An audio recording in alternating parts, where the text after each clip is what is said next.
there's all this talk coming out of the U.S. Soccer Federation about growing the game and about inclusion, equality, opportunity for all in American soccer. But when we actually look at how the system is set up, we see just the opposite with our structure and practice and policy. If you look at America's massive soccer potential, my favorite stat is that America has over 30 different ethnic groups with populations of over 1 million people. That is amazing diversity. We have a huge soccer-first population, of course, 24 million players measured by FIFA in 2006. You have to wager at least that many soccer fans in America, and even 20, 30, 40 million absolutely dwarfs entire populations of other good soccer nations around the world. So we've got all the ingredients here to be a great soccer nation, but our policy, our U.S. Soccer Governing Federation policy, doesn't really line up with our words of wanting to be inclusive to all and wanting to see the game grow at all levels. When you look at our U.S. Soccer Division 1, of course, we have one single company, MLS. Yes, it's divided into teams, but it's all one single club. They're the only ones allowed in USA Soccer Division 1. And Division 1, of course, is the top of the American soccer industry or marketplace because of the importance of divisional sanctions in a FIFA global soccer economy, ecosystem. And you look at MLS, it's a group of shareholders that buy into it or basically pay to be absorbed into the group to have a share of the MLS company. And then if people want to join, if clubs want to join, well, they have to basically sell themselves into MLS. Of course, it's under MLS's conditions.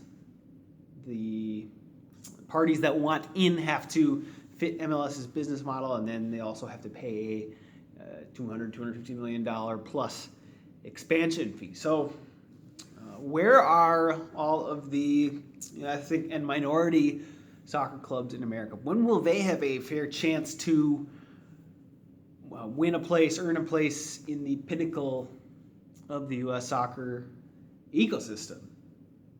Right now, it's basically you must align with MLS's vision and culture in order to be accepted into U.S. Soccer's Division 1. And American soccer should be open to all. And it's the responsibility of our USF governing federation to make sure that all constituents have a fair seat at the table, a fair shot to make it to the top of American soccer. The U.S. Soccer Federation is governing in the interests of the MLS company, and that's an upside-down, backwards, incorrect relationship. MLS should just be another competing entity in the ecosystem. They should have to earn their place in Division 1 just like any other soccer club. So you look at an America with such awesome diversity, with such great soccer potential, tons of soccer passion and soccer culture here, but most of it is excluded, left out of the running. So imagine what we could be if we simply took the shackles off of the game and let all people compete in the American soccer ecosystem.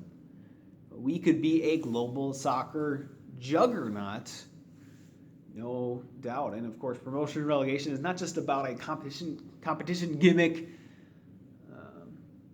It's not just about producing better soccer, but it also has social and economic implications beyond that. So the creation of jobs, creation of opportunities for young people, young players through free-to-play academies and the scouting networks that would result from thousands of soccer clubs having incentive to invest and to build towards the first division. But right now we kill incentive for 99% of the ecosystem. So it's no wonder that our player pool is terrible and our domestic club game is not popular at all. It's drawing a 6% share of the total American soccer market. So we need to really take a close look at how things are set up and actually running in American soccer, how policy is set up, and maybe it's not intentional racism or discrimination, but systemically, as far as our policy goes and how things are structured,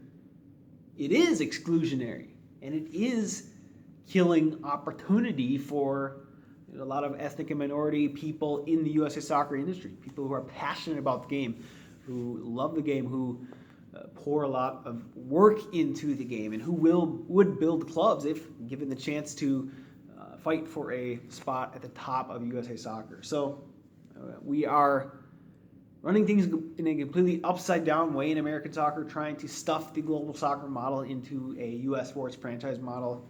As you can see now, it is failing, so it's time to just do a 180 completely before it would go out any longer down this failing path. Let's simply align American soccer with normal global soccer standards, and then we will finally be able to capture our massive potential, which could be great from a sporting perspective and from a social and economic perspective beyond that.